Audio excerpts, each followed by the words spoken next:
Hola Nacho. Hola María Emilia, ¿qué tal? ¿Cómo estás? Qué alegría verte. Lo mismo digo, María Emilia. Para hablar de lo nuestro. Sí, para hablar de nuestros temas. El ordenamiento laboral y la situación actual del ordenamiento laboral, que me parece, es mi opinión, no sé si la compartes, que necesita una adaptación legislativa porque nos hemos quejado durante tantos años de la secuencia de reformas laborales que nunca terminaban, y con una inactividad legislativa como la que llevamos de un tiempo a esta parte y distintos órganos nacionales e internacionales que claman por la reforma de determinados aspectos de la regulación laboral española, pues nos encontramos con un ordenamiento inadaptado que necesitaría de una nueva reforma. ¿Desde la misma opinión? ¿Compartes? Sí, porque yo creo que sí, porque ha habido acontecimientos nacionales, jurisprudenciales, judiciales, nacionales e internacionales, que ahora, si te parece, podemos enumerar rápidamente, que exigen o por lo menos aconsejan necesariamente esa adaptación, ¿no? Esa reforma. Y ojalá podamos construir un ordenamiento laboral de calidad, como tú siempre has defendido, y que tenga una estabilidad y una capacidad de modernización, asegurando esos equilibrios que siempre nos han entre la competitividad y los derechos de los trabajadores, ¿no? Pero sí, ciertamente. Y además de estos organismos que mueven al cambio, ¿no? Porque te refieres, creo, tanto al Tribunal Supremo, cuando puso la sentencia sobre control y no registro de la jornada ordinaria de trabajo, como al Tribunal de Justicia de la Unión Europea, que ha incidido decisivamente en la regulación española del despido colectivo y lo sigue haciendo a través de sentencias que forman una saga por el momento interminable, ¿no? Y también pues el Tribunal Europeo de Derechos Humanos, que en la sentencia de Barbulescu, pues en mi opinión tiene una carga de afectación importante a la jurisprudencia española, tanto a la del Tribunal Supremo como a la del Tribunal Constitucional. Pues estas instancias solicitan reformas concretas del ordenamiento laboral. El grupo FIDE, en el que trabajamos los dos, planteó una reforma general del ordenamiento laboral, y además hay acontecimientos movidos por ya no se pueden llamar nuevas tecnologías porque están aquí, ya nos acompañan desde hace mucho tiempo, ¿no? Que producen una transformación tan importante de las formas de trabajar y de las formas de organizar la empresa, que todo ello determina esa necesidad de adaptación y la búsqueda de una legislación laboral estable. Es decir, que lo verdaderamente difícil en nuestro campo es dar seguridad jurídica y dar estabilidad en una ordenación de las relaciones laborales, y al propio tiempo acometer o atender esa necesidad de reforma que se plantea cada poco tiempo en los acontecimientos que vemos, ¿no? Sí, exacto. Yo creo que el valor de la seguridad jurídica, me alegra mucho de que lo hayas dicho, es esencial, porque yo creo que para todo el mundo, desde luego las empresas, pero también los trabajadores y los sindicatos y todo el mundo necesita tener unas reglas del juego claras y saber a qué atenerse, y esto es esencial.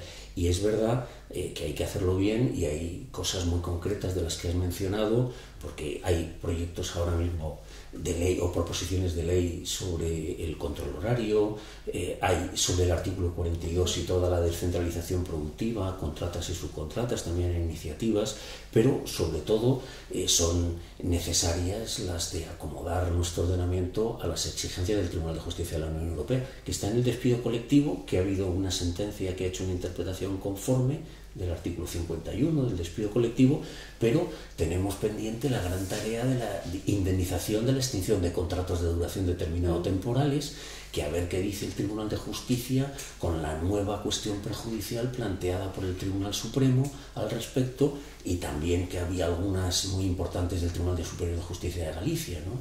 ¿Sí? Y luego la sentencia Barbulescu del Tribunal Europeo de Derechos Humanos es muy probable que obligue o necesita adaptar al menos la jurisprudencia del Tribunal Supremo y del Tribunal Constitucional a las exigencias que plantea esa importante sentencia del Tribunal Europeo de Derechos Humanos. O sea, hay mucha tarea por hacer. Hay mucha tarea, y fíjate que en el repaso que haces están contemplados temas básicos. Ningún tema de los que has señalado es un tema menor. El tiempo de trabajo es un tema esencial en un ordenamiento laboral, y es un tema esencial para empresarios y para trabajadores, porque en el mundo en el que ya vivimos y hacia el que caminamos aceleradamente, yo creo que el tiempo de trabajo se va a plantear con una necesidad de flexibilidad, no solo de parte del empresario, sino también de parte de los trabajadores. De hecho, los derechos de conciliación exigen necesariamente una flexibilidad en el tiempo de trabajo para la persona que concilia, ¿no?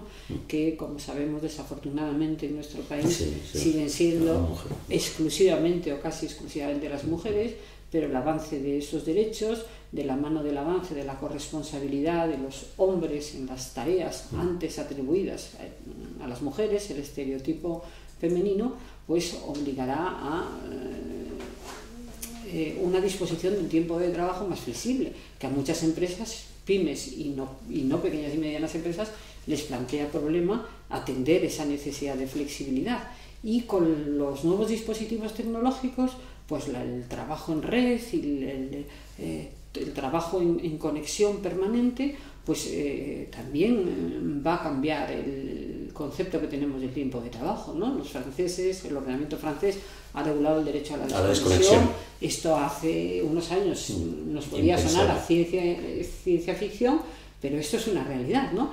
Pero yo he escuchado a conferenciantes y he leído que puede que haya trabajadores que no les interese el derecho a la desconexión y cómo se va a equilibrar eso, los derechos de ambas partes, en un concepto del tiempo de trabajo que en algunos sectores productivos seguirá siendo el de siempre, pero en otros sectores productivos tendrá unas transformaciones verdaderamente importantes. Por tanto, en modo alguno esto es un tema menor.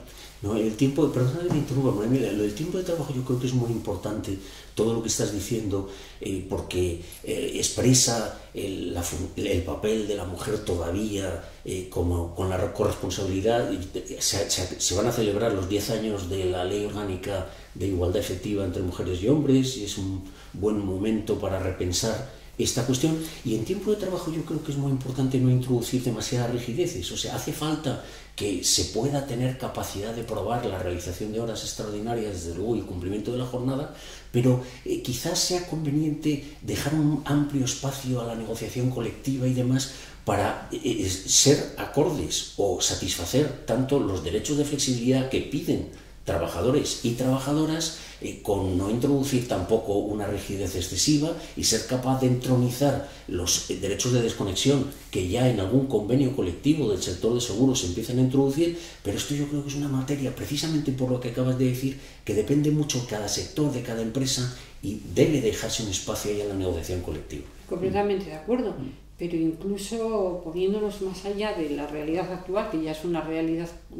muy transformada, no sé si en el futuro aparecerán trabajadores con deseo de elegir jornadas no por motivos de conciliación, sino que la transformación socioproductiva sea tan grande que obligue a una categoría rígida como se inicia, ¿no? Del tiempo de trabajo, el logro de las 40 horas, pero el reparto a lo largo de 5 días de la semana, 8x5, es decir, los guarismos, las medidas del tiempo de trabajo con las que siempre hemos, valga la redundancia, trabajado, nos hemos acomodado, y también la negociación colectiva y el legislador, y el tiempo ordinario y el tiempo extraordinario, pero la posibilidad de repartir el tiempo de otro modo, y desde luego no solo a través de una figura tan desgraciada en nuestro ordenamiento, esa es mi opinión, como el contrato de trabajo a tiempo parcial, que sigue con un grado de involuntariedad pues de dos terceras partes de los contratos a tiempo parcial que se celebran son involuntarios, y que realmente es una regulación que da flexibilidad al empresario sin garantías para los trabajadores, porque desde luego esa modalidad ofrecida como modalidad de conciliación nos sirve si la mujer o el hombre que concilie desea tener una retribución superior a una jornada reducida a través de la técnica de las horas complementarias, o ya sin horas complementarias, teniendo en cuenta la capacidad de distribución irregular que el Estatuto de los Trabajadores otorga al empresario de un 10%, con un preaviso de 5 días, ¿no? Las horas complementarias con un preaviso de 3 días, y con un comportamiento de la negociación colectiva. He visto alguna sentencia y algún convenio que reducen estos tiempos de preaviso, con lo cual la adaptación de las necesidades de las personas trabajadoras a los requerimientos empresariales hacen difíciles que es un camino hacia el contrato a la llamada, los contratos 0 horas del Reino Unido, que el Parlamento Europeo aconseja su supresión porque no suponen ninguna garantía para los trabajadores. Entonces la cuestión es encontrar el punto de equilibrio acertado en unas realidades transformadas, ¿no? Y el tiempo de trabajo me parece muy esencial, porque el tiempo de trabajo es tiempo de vida de las personas. Por eso también Barbulescu es tan importante, porque claro, Barbulescu lo que al final viene a decir es que en el trabajo hay vida privada social, porque es que el trabajo es el aspecto de la realidad donde más se relacionan las personas, ¿no? Evidentemente la amistad es una vía de relación interpersonal muy fructífera, pero posiblemente en el mundo actual la necesidad de trabajar y el bien que supone trabajar, que es un factor de socialización, lleva a la conclusión de que es más el tiempo que una persona con acceso al empleo pasa en ese empleo que en otras actividades. En consecuencia, ese tiempo de trabajo donde tienen que aparecer derechos de los trabajadores y esas flexibilidades, y al propio tiempo derechos de los empresarios, yo creo que es una institución que recorre el ordenamiento laboral y que necesita de esa adaptación como consecuencia de esas decisiones, pero aunque esas decisiones, con consecuencia de esas decisiones más, pero sí, aunque esas decisiones no se hubieran producido, deberíamos reflexionar sobre ello, ¿no? Sí, porque estamos en una economía distinta, estamos en unos hábitos sociales completamente distintos, como has dicho, y la Big Data, la digitalización de la economía, determinadas cosas de flexibilización del tiempo y de las fronteras en la dependencia o nueva concepción de la dependencia, también hace que algunas categorías muy tradicionales en las que todos nos hemos educado y en las que se han asentado los ordenamientos laborales presenten algunas dificultades de encaje, ¿no? Y lo vemos, y por lo tanto es necesario modernizar y hacer esas adaptaciones con ese justo equilibrio, que no es nada sencillo. Has tocado todos estos temas que son imprescindibles, porque además hace falta también otra adaptación del Reglamento Europeo nuevo de protección de datos, que ya hay un proyecto de ley de modificación de la Ley Orgánica Española de Protección de Datos, que también tiene una impresionante repercusión en nuestras relaciones laborales, como no puede ser de otra manera, en la línea que estabas diciendo. Son derechos muy importantes para los trabajadores y que las empresas tienen que tener claro cómo deben de respetar estos derechos que estamos hablando, de vida privada, de protección de datos, de comunicaciones, de ámbito, de privacidad, en un sitio donde puedes desenvolver tu personalidad de forma sobresaliente y desarrollarla, como es el trabajo, ¿no? En España también, hablando del tiempo y termino, tenemos un problema de racionalización de horarios, en el sentido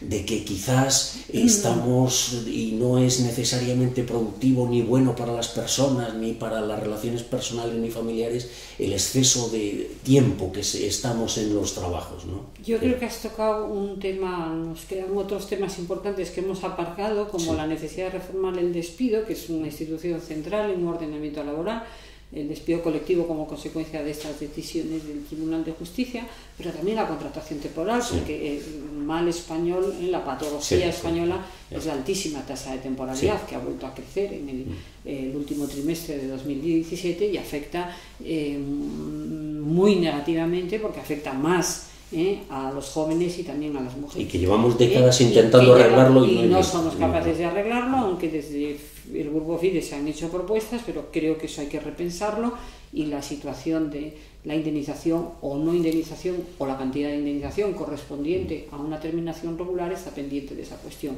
prejudicial que ha planteado el Tribunal Supremo y de las de Galicia, como tú bien decías. Pero al final has tocado un tema que es central, que es la racionalización de los horarios, que solo lo necesitaríamos como país.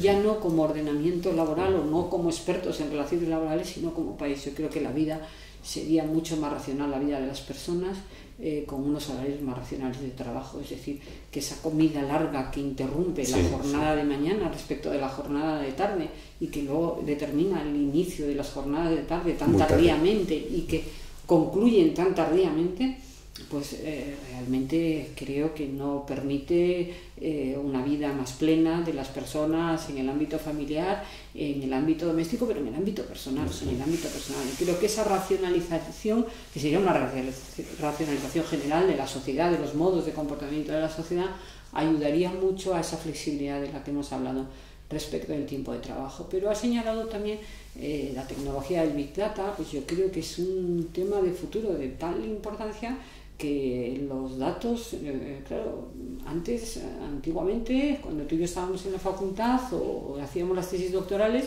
nadie se le ocurría pensar que los datos personales podían ser un elemento para el trabajo, un elemento sobre el que trabajar, porque son indicativos de muchísimas cosas, por ejemplo, de las tendencias por donde puede ir el mercado, de la moda o de determinados servicios o determinados productos, y cómo unos elementos tan sensibles como los datos personales pues pueden ser objeto de un contrato de trabajo, del trabajo de las personas. Por tanto, la necesidad de equilibrar la protección de los derechos de los trabajadores en los datos personales, intimidad, propia imagen, secreto de comunicaciones, y las necesidades empresariales de conocimiento de esos datos. Creo que eso es un gran reto de futuro, ¿no? Lo mismo me parece otras tecnologías. Yo creo que hablar de las tecnologías de la información y la comunicación es muy importante, pero está ahí ya el Internet de las cosas, ¿no? Sí, sí, eso es. Que se van a utilizar sensores en las ropas de trabajo, ¿no? Esto va a tener un efecto muy positivo, posiblemente para la prevención de riesgos, ¿no? Porque claro, todas estas tecnologías son ambivalentes, tienen elementos positivos y elementos negativos, pero no podemos rechazar la capacidad de inclusión que tienen que tener las tecnologías digitales y sus evoluciones. No podemos decir esto destruye empleo, es algo que no podemos mirar hacia ellos, sino al contrario, que sean inclusivas, ¿no? Eso es. Pero esas tecnologías que pueden ser inclusivas y facilitar la prevención de riesgos, pues pueden determinar también la localización de un trabajador a través de un sensor en la ropa de trabajo. Fulanito de tal o menganita de cual está en este momento en el despacho 200 de la planta no sé qué, haciendo tal cosa, ¿no? Por ejemplo, llamando por teléfono en un horario indebido, ¿no? Entonces, ¿cómo se establecen esos datos, esa protección de datos personales frente a las necesidades de producción y de competitividad, a las que tú te referías, empresariales, que además son variables según el tipo de empresa que estemos considerando? El tamaño de la empresa es una cosa muy importante, para hacer este equilibrio, ¿no? Entonces, bueno, esto denota que es un mundo apasionante realmente, ¿no? Sí, sí, y además esto que estamos hablando de las tecnologías, de la digitalización, Big Data y demás, claro, plantea retos, plantea preocupaciones de que pueden desaparecer trabajos, y ojalá seamos capaces de integrar las cosas para descubrir y ver hacia dónde se puede ir con trabajos de calidad, creativos, con trabajos que nuestros jóvenes que están muy preparados estarán en condiciones de realizar, y ojalá pueda haber ahí también un equilibrio, pero hay una preocupación social en el sentido de si esto puede disminuir o puede hacer que desaparezcan determinados puestos de trabajo, ¿verdad? Yo creo que los va a transformar, en todo caso va a transformar muchísimos puestos de trabajo, ¿no? Las estadísticas europeas sobre la transformación de puestos de trabajo por las TIC dan datos abrumadores, ¿no? Entonces yo creo que otra asignatura pendiente en la que los laboralistas tenemos que volcar nuestra capacidad de construir, pero desde luego la sociedad entera, es la educación y la formación. Es la educación y la formación hacia los yacimientos de empleo, hacia los nuevos yacimientos de empleo, a cómo se va a trabajar. Es que no se puede mirar hacia otro lado, ¿no? Sino que eso será absolutamente esencial precisamente para que se transforme el empleo, porque eso creo que es absolutamente inevitable, es la realidad en la que estamos y es imparable, y además lo característico es la celeridad del cambio, lo característico de esta época, pero claro, sin formación no se pueden acometer esos cambios, ¿no? Los países que mejor van son los que tienen sistemas educativos y sistemas de formación muy potentes y que cuidan y que están ahí, que involucran a todo el mundo, a las empresas también, y que son estables. Que es también, igual que reclamamos una estabilidad en las normas laborales, adaptándola a los cambios, pero que hay una adaptación, que hay una seguridad, también en los sistemas educativos y de formación sería deseable que hubiera esa estabilidad también.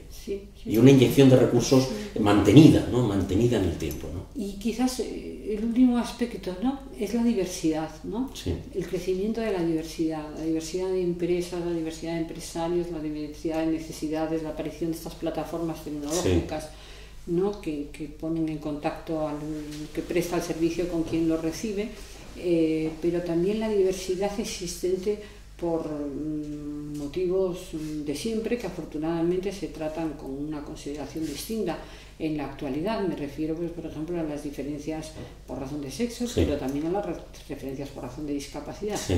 Entonces, que las empresas han de ser sensibles también a esa diversidad, ¿no? Y a la inclusión de esa diversidad. Y fíjate, yo estoy esperanzada en que las nuevas tecnologías, en que la formación, ¿no? Siguiendo lo que tú dices, si tuviéramos un sistema de formación continua, de formación potente y previamente de educación potente y encaminada hacia lo que requiere el mercado de trabajo, y no solo, porque claro, la formación también tiene que ser una formación integral en la persona, ¿no?